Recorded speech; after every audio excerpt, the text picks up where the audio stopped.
Thank you, everybody, for coming out today. It's obviously a special day for the department here. Go through my normal spiel for these types of things. If anybody's got cell phones, please put them to quiet as we get ready to go here. Just some housekeeping items. What we'll do is we'll have Larry come up and speak, and then followed by Coach. We'll do a quick Q&A, and then any media that would like one-on-ones after we are done here, we'll do those right over to the side here, and you can find a member of our staff, and we will help coordinate that. So without further ado, let me introduce our Director of Athletics, Larry Lyons.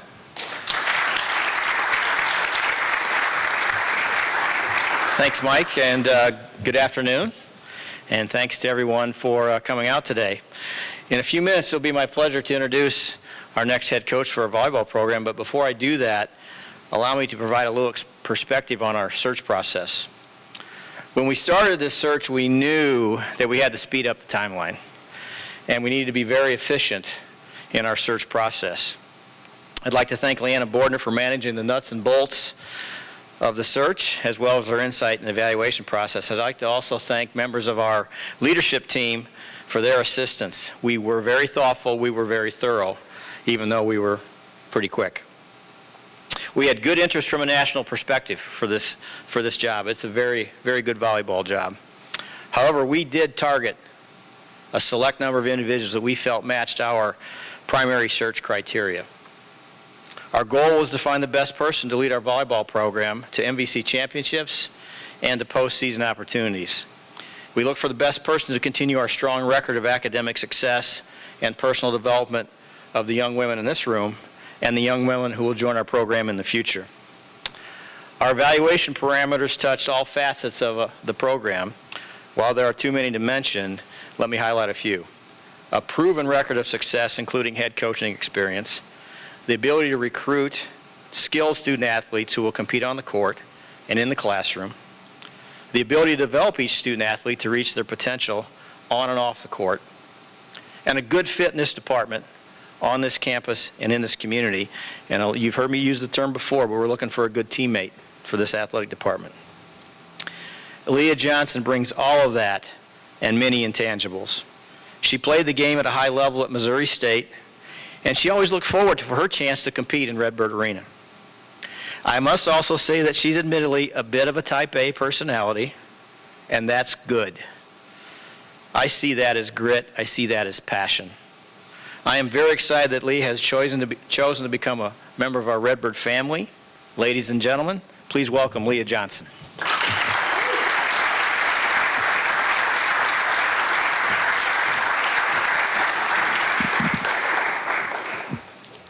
Good, thank you, Larry. I'd like to thank, obviously, Larry Lyons and Leah Bordner and the entire leadership team for this opportunity. This is an amazing position at an amazing university, and what a privilege it is to call myself a Redbird. I've heard wonderful things about the president, Larry Dietz, and First Lady Marlene, and obviously the chair of the Board of Trustees, Rocky Donahue, and I look forward to meeting them very soon. I'm very proud, as I said, to be a Redbird and to lead this team. That's my baby. As I begin, I'd like to obviously thank my family first and foremost, because there are many people who impact your life as you make this journey in your coaching career, or any career for that matter. And my husband, AJ Weissler, who unfortunately couldn't be here due to a work conflict, is hands down my rock. He is my voice of reason, he is my support network, he is my person. And without him, none of this is possible. My two children, PJ, who is here, very vocal, like the rest of my family.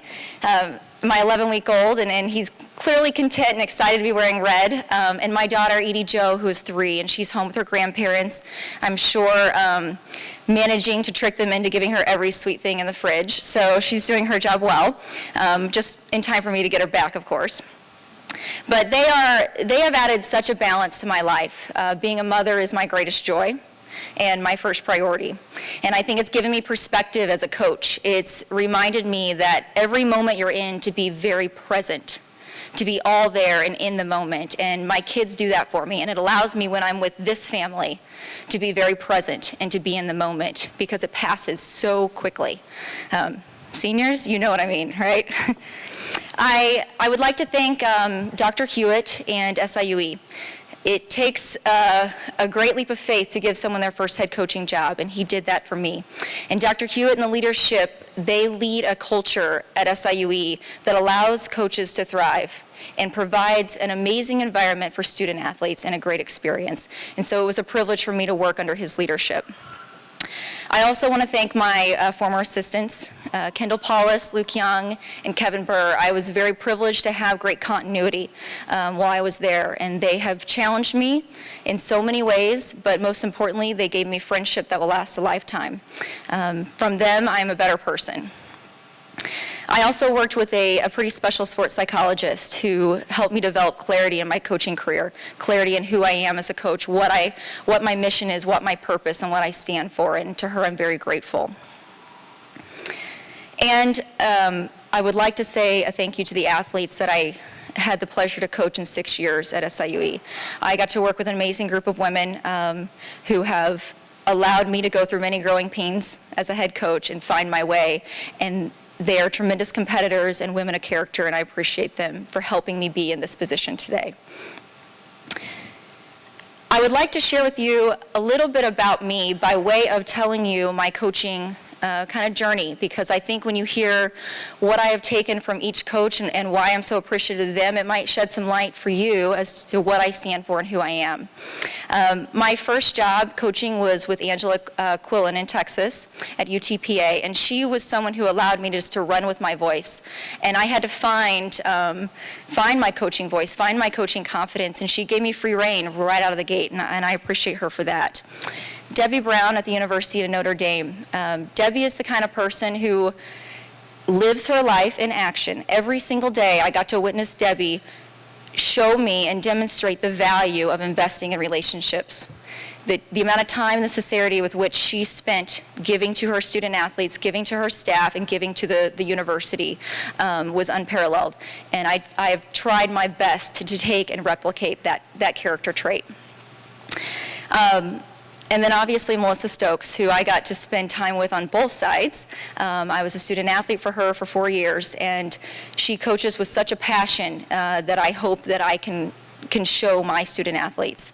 Her passion is contagious, her energy is motivating, and every day I was inspired. Every day I came to practice ready to work because I wanted to work hard for her. And I want to be the kind of coach athletes want to work hard for and work hard with. And then a few years later, I was privileged enough to come back and have the opportunity to sit on her bench as an assistant coach. And that's when I realized that she is one of the best coaching minds in the game. I really tried to draw from her so much strategy and decision making. She's someone who's always willing to take a risk. And that is a scary thing to do when the game's on the line. And so that fearlessness I hope to emulate and put into my arsenal. And more importantly, she's my friend and she's my mentor, and I look forward to her being my competitor.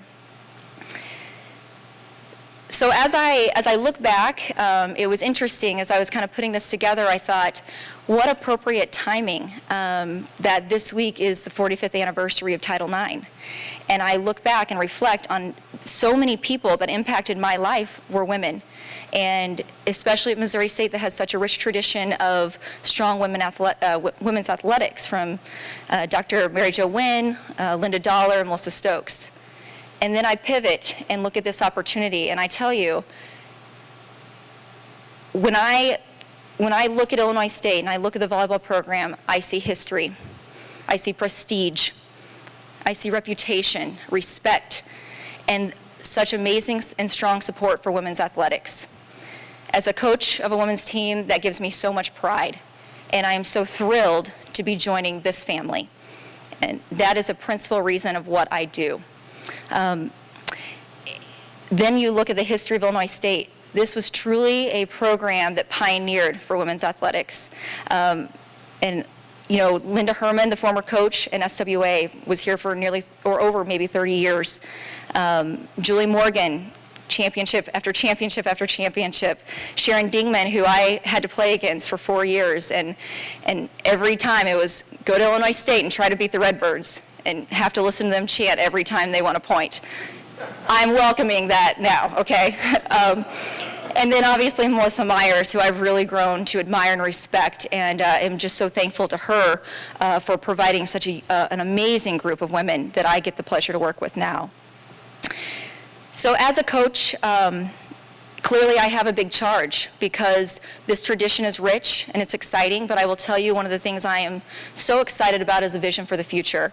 And I have so enjoyed spending time with Larry and Leanna and hearing them talk about where they want Illinois State and Redbird athletics to go. And for me, that gets me excited because it's one thing to have tradition and it's another thing to keep creating it and to keep moving it forward. And that is thriving here at Illinois State. So as your coach, I want to give you my word that I will work tirelessly to uphold those values and uphold those traditions and grow the future for Illinois State and Redbird volleyball. I believe our program will be founded on respect. We will treat people well. We will treat one another well. We will lead by serving. We will serve one another. We will put the team before ourselves. We will put the program before ourselves, the university, and the community. And we will work to grow. Just as our mission is to continue to progress, we want to make sure every single day we are a better version of ourselves. We will not back from challenges. We will thrive in that moment, and we will be persistent. I believe the fans, the alumni, who I'm very excited to meet, and families will be very proud of the product we put on the court. This team already, I can tell you, is so ambitious and so eager and ready to go. I'm looking forward to running as fast tempo an offense as our abilities and our personnel allow, but on the flip side, my favorite part of the game being as gritty and defensive as we can. Hustle plays is what makes the crowd go awe. And I'm about that. You will see our hard work and you will see our personality in our hustle plays. We will also be a team that's supportive. And it is my mission that this team, their chemistry is so strong that it permeates into the fans. And that it's just layers of support and layers of care all the way through the community.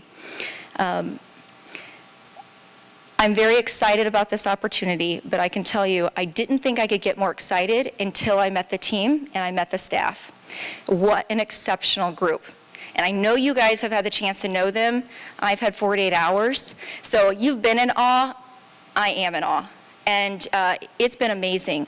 This is an incredible group of women. I walked into a room just filled with energy. I walked into a staff with Eric and Peter who just opened their arms, opened their minds, and said, let's go.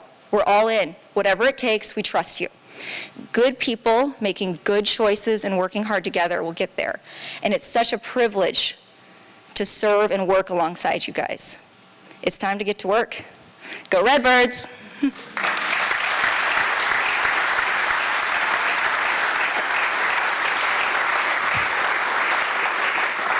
If you have a question, please identify the group you work with, and we have a microphone right over here for you to ask Coach your question.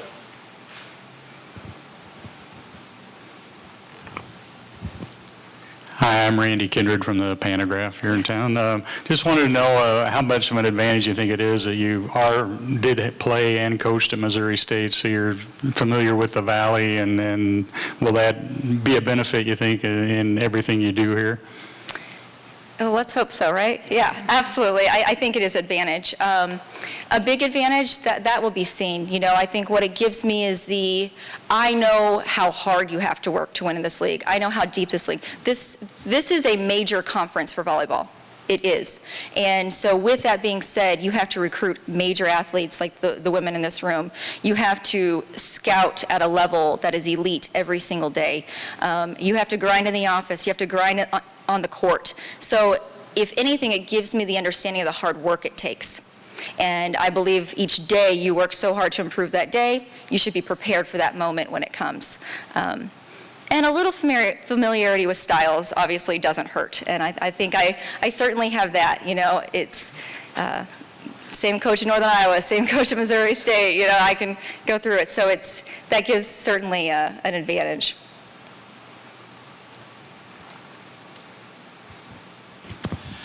Good afternoon, Eric Stock, WJBC Radio. Welcome to Bloomington Normal. Thank you, Eric. As you said, you've had your feet on the ground here for about 2 days, and your first match is in about 2 months. Right, yes. Whew, okay. Do you feel there are certain challenges inherent in getting the team ready for that start of the season? Absolutely. That's a great question, and something that is literally just sitting back here, and when I get a chance to breathe, that's probably all I'll think about, right? But it is, it's really not about the challenge. It's about framing it and approaching it piece by piece. So in my opinion, we're going to start the season focused on what they're good at already. You know, I'm not going to have some grand idea to change the game. Clearly, you know, we do things very well already. This is a great squad. So I'm going to focus on understanding and really seeing how we can maximize what our greatest strengths are. And then I will work to be creative and challenge my background to add value in areas where we can improve and we can grow and you know, continue to move the program forward. So we'll start with the basis, and then we'll build around that.